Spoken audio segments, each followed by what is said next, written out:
बागुल सरांनी सांगितलं की या ठिकाणी आपल्याला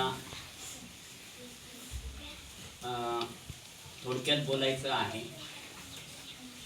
म्हणजे ॲक्च्युली त्यांना मनातून तसं वाटतं अशातला भाग नाही, पण मग त्यांच्यावर अनेक जबाबदाऱ्या असतात. म्हणजे असे अनेक महत्त्वाचे कार्यक्रम त्यांना पार पाडावे लागतात. फक्त एवढाच एक कार्यक्रम नसतो. त्यांची आता मीटिंग आहे, ते मीटिंगला जाणार आहेत. त्याच्यामुळे मग आपण कार्यक्रम थोडासा लवकर घेतला आणि मी पण थोडक्यात बोलण्याचा प्रयत्न करतो. म्हणजे माझा प्रयत्न तसाच असतो, पण मग नकळत काही गोष्टी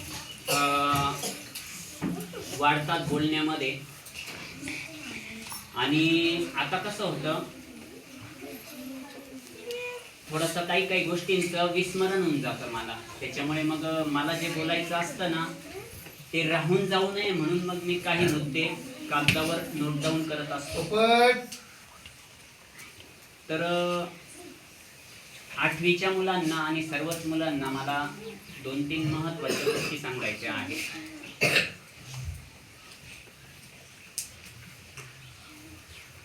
लहानपणी एक छोटासा विद्यार्थी, 2रीचा विद्यार्थी, शाळेमध्ये एका विद्यार्थ्याची त्याने पट्टी चोरली.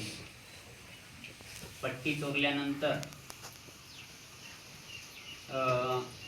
तो घरी आला आणि मग घरी त्याच्या आईने त्याला सांगितलं, का रे पट्टी कुठून आणली? आणि एका मुलाच्या दप्तरातून काढून आणली म्हणे. मग त्या आईचे पैसे वाचले ना, त्याच्यामुळे मग आईने त्याला शाबासकी दिली.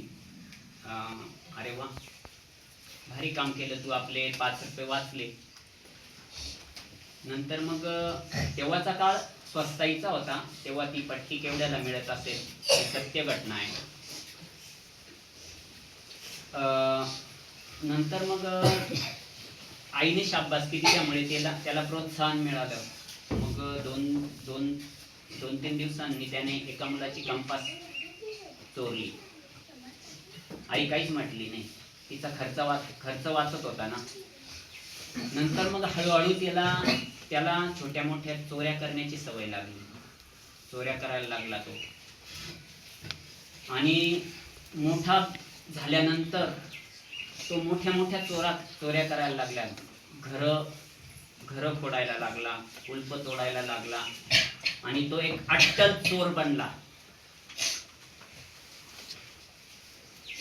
तो इतका मोठा चोर बनला की नंतर तो दरोडेखोरी करायला लागला, खून सुद्धा करायला लागला, त्याने मर्डर सुद्धा केली. आणि असं त्याचं चाललेलं असताना अचानक तो पोलिसांच्या ताब्यात सापडला. आणि सापडल्यानंतर त्याला फाशीची शिक्षा सुनावली गेली.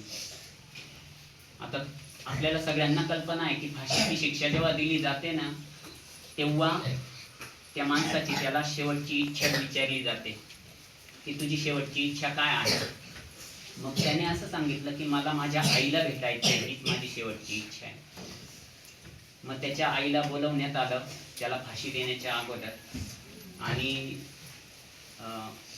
त्याने मग काय केलं, त्याच्या आईला जवळ बोलवलं.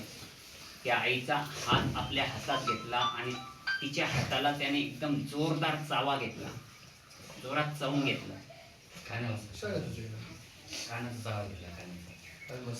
तर याच्यामध्ये बदल होऊ शकतो. स्पष्ट मला आठवत नाही ती गोष्ट म्हणजे सत्य गोष्ट आहे. तर मग सगळ्यांनी आश्चर्य व्यक्त केलं की वा ह्याने असं का बरं केलं. मग त्याने असं सांगितलं आईला की तू जर मला बालपणी जर अशी सवय लावली नसती ना, चोरीला प्रोत्साहन दिलं नसतं ना, तर मी आज एक मोठा चोर किंवा दरोडेखोर खुनी बनलो नसतो. थोडक्यातच सांगतोय मी, गोष्टीचं तात्पर्य फक्त एवढंच लक्षात घ्यायचं, जीवन जगण्याचे 2 मार्ग असतात. 2 मार्ग, एक योग्य मार्ग आणि एक अयोग्य मार्ग. मग आपण जी कृती करत आहोत ती योग्य की अयोग्य हे फक्त लक्षात घेऊन पुढे पाऊल टाकायचं. 8वीच्या विद्यार्थ्यांना सांगणं आहे माझं, थोडंसं काळजीपूर्वक लक्ष द्या, काळजीपूर्वक ऐका. जे पाऊल टाकायचं ते काळजीपूर्वक टाकायचं, लक्षपूर्वक टाकायचं. जर एखादी चुकीची गोष्ट असेल तर ती कुठल्याही परिस्थितीत करायची नाही, नाहीतर त्याचे दुष्परिणाम पुढच्या काळात केव्हाही भोगावे लागू शकतात. चुकीचा विचार मनात आला ना, तो लगेच डिलीट करायचा. आजच्या भाषेमध्ये लगेच डिलीट करायचा. चुकीचा मनात विचारच येऊ द्यायचा नाही. आलं लक्षात? आणि आजकाल आहे ना, संगत महत्वाची असते. संगत खूप महत्वाची असते. संगत चांगल्या माणसाची धरायची, चांगल्या मित्राची धरायची, चांगल्या मैत्रिणीची धरायची. चुकीची संगत असेल ना तर ती सोडून द्यायची. किंवा आपल्या सोबत जर कोणी चुकीचं वागत असेल ना तर तुम्ही त्यांना त्यांच्या चुका सुधरवण्यासाठी सांगा. आणि खरा मित्र तोच असतो जो आपल्या बरोबर समजा आपल्या चुकीच्या कामामध्ये आपल्यात सहभागी होतो, त्याला खरा मित्र नाही म्हणत. जो खरा मित्र असतो ना तो चांगलं शिकवतो, चांगलं सांगतो. तर अशा प्रकारची मैत्री तुम्ही करा आणि तशा पद्धतीने वाटचाल करा आणि चांगली संगत कायम पकडा. दुसरी गोष्ट, हे जग खूप ज्ञानाने भरलेलं आहे, खूप ज्ञानाने भरलेलं आहे. आपण बाहेर पडलं ना तर आपण किती लहान आहोत याची आपल्याला कल्पना येते. प्रचंड ज्ञान आहे या जगामध्ये. एकदा एका तंत्रज्ञाला एका कारखान्यामध्ये बोलवलं गेलं. कारण काय? तर त्या कारखान्याची मशिनरी बंद पडली होती. त्या कारखान्याची मशिनरी बंद पडली ना, दररोज लाखो रुपयाचं नुकसान होत होतं. 2 दिवस झाले, 4 दिवस झाले, कोणीच रिपेअरिंग करून देत नव्हतं. मग एक तंत्रज्ञ म्हणजे साधा सुद्धा दिसणारा होता, मग त्याला ती मशिनरी रिपेअर करण्यासाठी सांगण्यात आलं. त्याने ती मशिनरी कशी रिपेअर केली माहितीये? एक हातोडी मागवली, त्या मशिनरीच्या एका विशिष्ट ठिकाणी एक ठोका दिला, फक्त ठोका दिला. म्हणजे 8 दिवसापासून बंद पडलेली मशिनरी काही क्षणातच लगेच चालू झाली. लाखो रुपयाचं नुकसान टळलं आणि त्या मालकाला खूप आनंद झाला. मग मालकाने त्या तंत्रज्ञाला बिल विचारलं की किती बिल झालं. त्याने सांगितलं 10,000 रुपये. मग तो मालक पण म्हटला, एवढंच तुम्ही काम केलं, फक्त हातोडीने ठोका मारला म्हणे आणि तुम्ही 10,000 रुपये सांगता? अहो म्हणे, ठोका मारण्याचा फक्त 1 रुपया म्हणे, पण तो कुठे आणि कसा मारायचा याचे 9,999 रुपये म्हणे. म्हणजे त्याच्या ज्ञानाचे ते पैसे होते. बघा, आज एखादा डॉक्टर पेशंट तपासतो, हात पण लावत नाही, तरी सुद्धा 500 रुपये, 1000 रुपये सहजगत्या फी घेतो आणि दिवसभरामध्ये कितीतरी पैसे तो कमवतो. आपण सहजगत्या म्हणतो त्या डॉक्टरने लुटलं गड्या आपल्याला, पण त्यासाठी त्याने भरपूर अभ्यास केलेला असतो, तेवढं ज्ञान मिळवलेलं असतं. त्याला तेवढेच कामं नाही राहत, त्याला भरपूर कामं राहतात. त्याच्यावर जबाबदारी राहते, माणसाच्या जीवाची जबाबदारी राहते. आणि तशा पद्धतीने मग तो आपलं काम करत असतो. ज्ञानाचे पैसे असतात. आता तुम्ही मोठं झाल्यानंतरच पैसे कमवू शकतात असं काही नाहीये. विकसित देशांमध्ये लहान लहान मुलं सुद्धा पैसे कमवतात आणि वेगवेगळ्या वस्तू बनवतात. असं आम्ही लहानपणी ऐकत गेलेलो आहे आमच्या शिक्षकांकडून.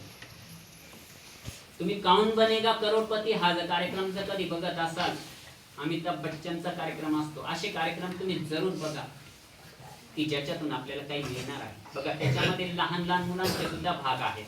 असे छोटे छोटे मुलं, 2री 3री सारखे मुलं लाखो रुपये कमावतात. लाखो रुपये कशाच्या बळावर? ज्ञानाच्या बळावर. लक्षात ठेवा, ज्ञान खूप महत्वाचं आहे. म्हणून तुम्ही ज्ञान मिळवा, जास्तीत जास्त ज्ञान मिळवा.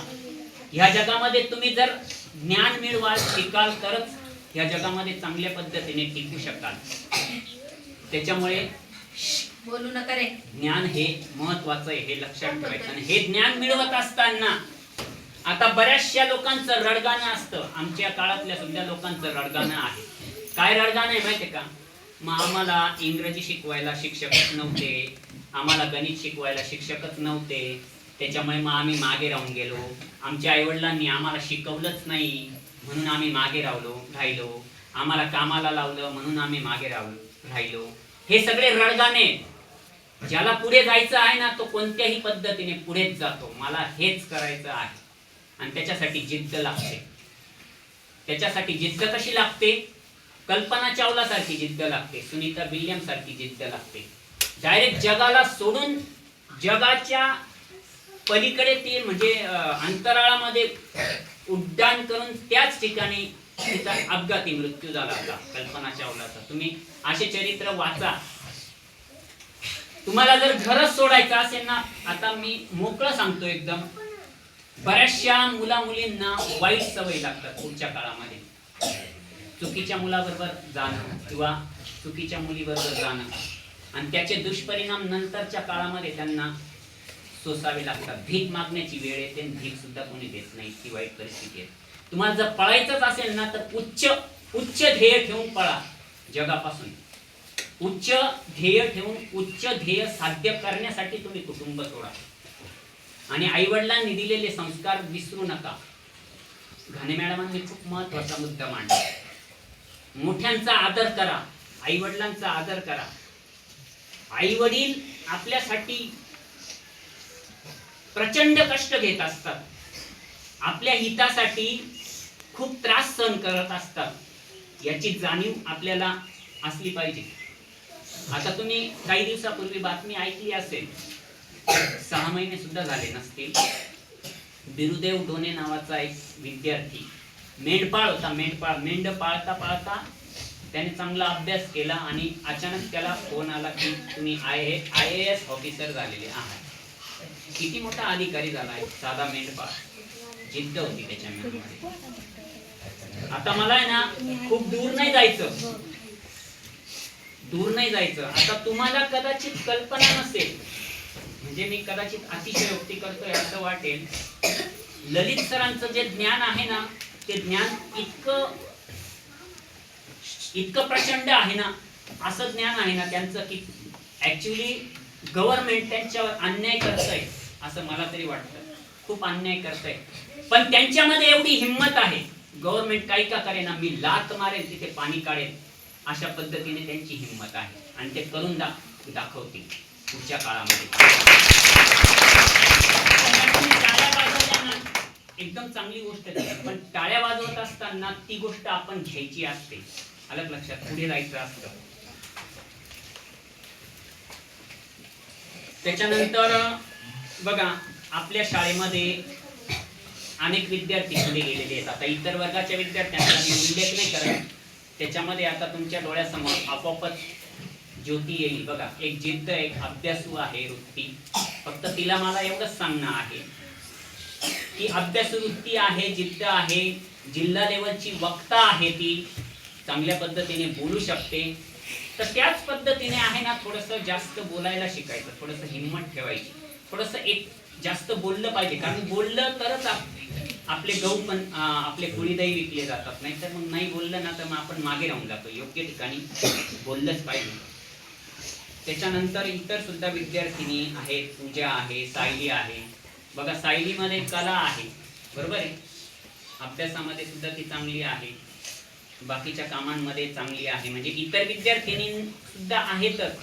मनीषा आहे, पूजा आहे, कल्याणी आहे. कल्याणीमध्ये बोलताना आहे ना एखाद्या मुलीचं नाव नाही घेतलं जाणार माझ्याकडून, याचा अर्थ बाकीच्या मुली मागे आहेत असं नाही मला म्हणायचं. कल्याणी बघा किती पळू शकते. बघा, PT उषा, कविता राऊतचा आदर्श घ्या तुम्ही. त्या खेड्यातल्याच मुली होत्या, त्यांचा आदर्श घ्या. आता ही इथे बसलेली ती मुलगी स्पेलिंग एकदम चांगल्या पद्धतीने पाठ करते आणि एकदम चांगल्या. आणि एक मला या गोष्टीचं मला एक चांगलं वाटतं, पुणेगाव शाळेमध्ये येऊन आहे ना, या प्रत्येक शाळेमध्ये जेव्हा मी 7वीच्या वर्गावर पाहिलेलं आहे ना, 7वी पर्यंतची, त्या ठिकाणी आहे ना मुलांमध्ये आगाऊपणा जास्त दिसलेला आहे मला. असे शिंग फुटतात 7वी 8वीच्या मुलांना. म्हणजे इथे कदाचित शिक्षक थोडंफार तुम्हाला बोलत असतील, पण मला इथे असं फारसा आगाऊपणा विद्यार्थ्यांमध्ये दिसला नाही. शांतपणाच दिसला, निश्चित शांतपणा दिसला. तो खुश होऊन बघा, प्रचंड बुद्धिमत्ता आहे. प्रचंड बुद्धिमत्ता आहे. फक्त कसं आहे, दुर्लक्ष व्हायला नको आणि अभ्यासामध्ये सातत्य असलं पाहिजे. त्या गुरुचं नाव निघालं बघा वाढदिवसाच्या दिवशी, गुरुचं नाव किती सगळ्यांनी घेतलं, बरोबर आहे का नाही? आता सुद्धा येताना तो एकदम शांतपणे गाडीत बसला होता. त्याला म्हटलं तू बोलायला शिक. आजच येतानाच तो गाडीत बसून आला माझ्या. एकदम शांत मुलं. म्हणजे तुम्ही शांत राहा, पण विशिष्ट ठिकाणी बोलायला पण शिका. त्यानंतर आता बघा, तुमच्या वर्गाला मला काही जास्त वेळ देता आला नाही, पण आता एवढे जे आता 1-1.5 महिना आहे, 30 एप्रिल पर्यंत आपली शाळा आहे, तोपर्यंत एक तुम्हाला सांगून ठेवतो की ज्ञान मिळवत असताना आहे ना, शिक्षक आम्हाला शिकवतील मग आम्ही करू, या गोष्टी थोड्याशा विसरायच्या. तर तुम्ही स्वतः सुद्धा अभ्यास करायला शिका. आपल्याला काय येत नाही, काय येतं हे आपल्याला कळतं. आपण आता लहान नाही आहोत. स्वयंप्रेरणेने. आणि जे येत नाही ना, ते विचारलं पाहिजे. कोणत्याही शिक्षकाला विचारा.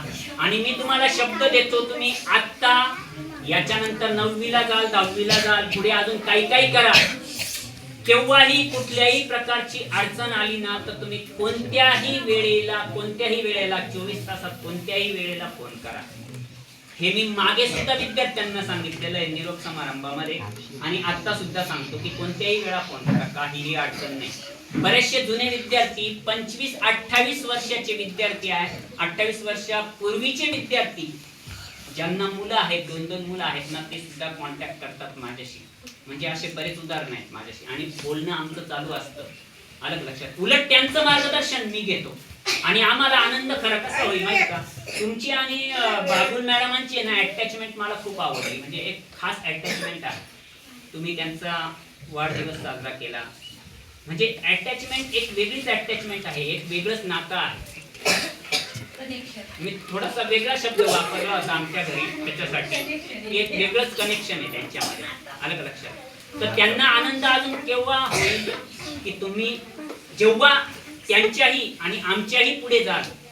पुढे आम्ही जेवढं केलं ना, त्याच्याही पेक्षा अजून खूप पुढे जायचंय आपल्याला. इतना बने महान के गगन को छूले हम. आकाशाला गवसणी घालायची आपल्याला. आलं का लक्षात? आणि हे करत असताना पैसा तर आपण कमवणारच आहोत, पैसा तर कमवायचाच आहे, पैसा आवश्यकच आहे, पण आपले संस्कार मात्र विसरू नका तुम्ही. आणि संस्काराने जर मागे राहिला ना, तर मग मागेच राहिले समजा. कारण बघा, अशी एक म्हण आहे, आपण याच्या जनता विद्यालयामध्ये ज्या ठिकाणी शिकलो ना मी, त्या ठिकाणी विचार भिंतीवरच लिहिलेला होता, मोठा विचार, चारित्र्याचा विकास हेच सर्वात मोठे शिक्षण. आता कसं आहे बघा, चुळबुळ करायला लागलेले आहेत मुलं, पण मला माझं बोलणं पूर्ण करणं भाग आहे, कारण त्याच्याशिवाय तो मुद्दा क्लिअर नाही होणार. चारित्र्याचा विकास हेच सर्वात मोठे शिक्षण. तुम्ही लाखो रुपये कमवत असाल, पण तुम्ही तुमच्यामध्ये जर चांगलं वागणं नसेल, चांगलं बोलणं नसेल ना, तर तुम्ही सुंदर दिसतच नाही.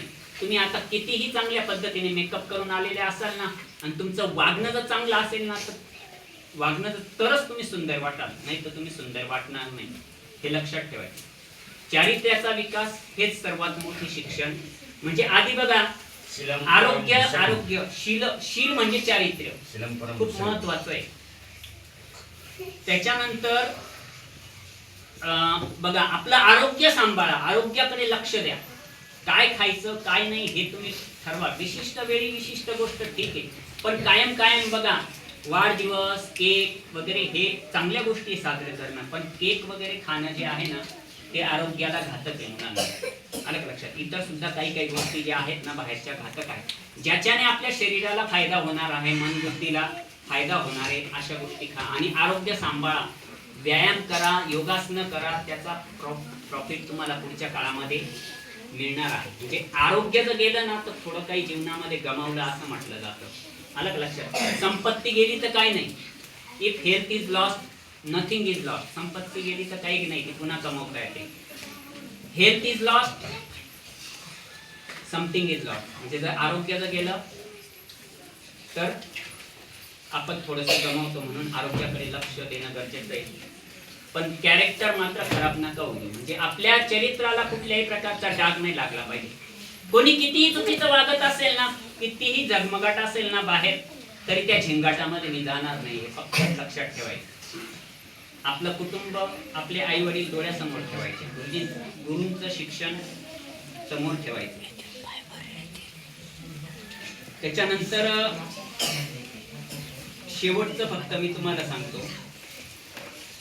की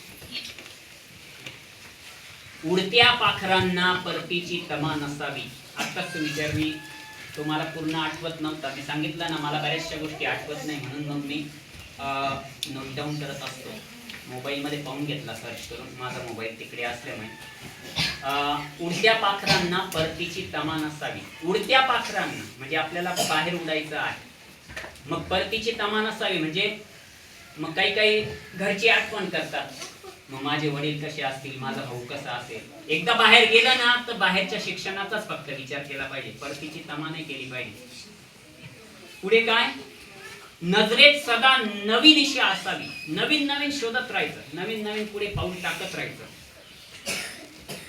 घरट्याचे काय पुन्हाही बांधता येईल, केव्हाही बांधता येईल,